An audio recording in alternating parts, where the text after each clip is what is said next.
नमस्कार. आज आपण होममेड हॉर्लिक्स बघणार आहोत. सोप्पं आहे करायला, शिवाय प्रिझर्वेटिव्ह आपण टाकत नाही, म्हणून अजूनच हेल्दी आहे. त्यामुळे व्हिडिओ संपूर्ण नक्की बघा.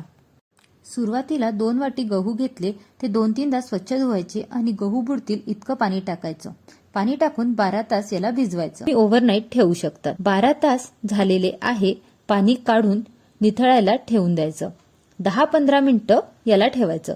पाणी निथळलं की एखाद्या सुती कपड्यात किंवा मोड आणायचे जे भांडे असतात त्यामध्ये तुम्ही हे मोड आणायला ठेवू शकता. 2 दिवस तुम्हाला साधारण लागतील. 2 दिवस याला ठेवायचं.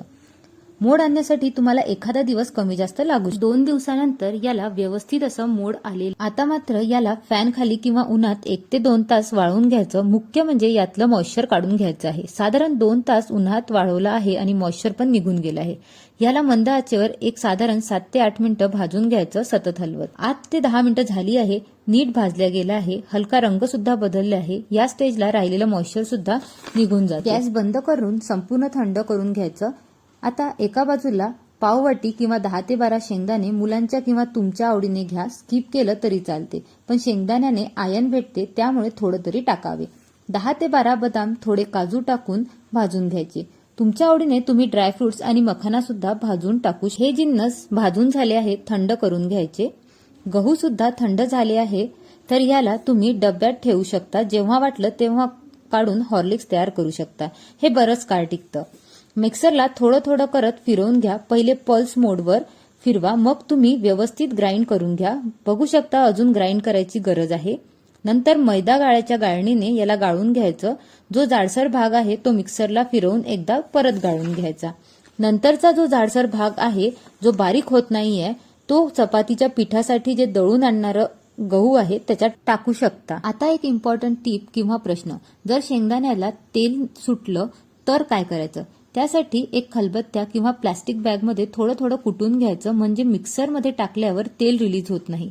तसंच बदाम किंवा ड्रायफ्रुट्स कुटून घ्यायचे, मगच मिक्सरला पल्स मोडवरती बारीक करायचं. तेल निघू नये याची काळजी घ्यायची. 10 ते 12 विलायची, थोडंसं जायफळ, 1 चमचा साखर टाकून विलायची पावडर तयार करून घ्यायची, किंवा तुम्ही रेडीमेड वापरू शकता. साखरेच्या ऐवजी खडी साखर घ्यायची, कारण ती पौष्टिक असते. इथे 1 पाव घेतलेली आहे. तुम्ही गोड कमी जास्त करू शकता. याला कुटून घ्यायचं आणि मग मिक्सरला बारीक करून घ्यायचं. प्लेन हॉर्लिक्स तयार करूयात.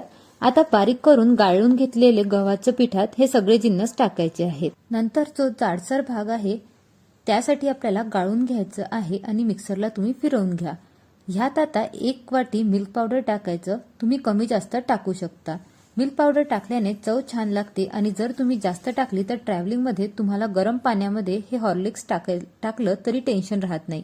कधी जर दूध मिळालं नाही तर मिल्क पावडर टाकल्याने दुधाची कमतरता भासत नाही आणि लहान मुलांची गैरसोय होत नाही.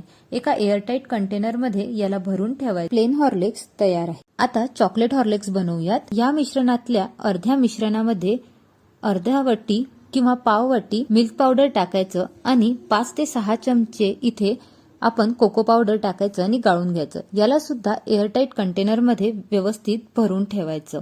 हे 1 ते 1.5 महिना चांगलं राहते. त्यामुळे तुम्ही प्रमाणातच हे बनवा.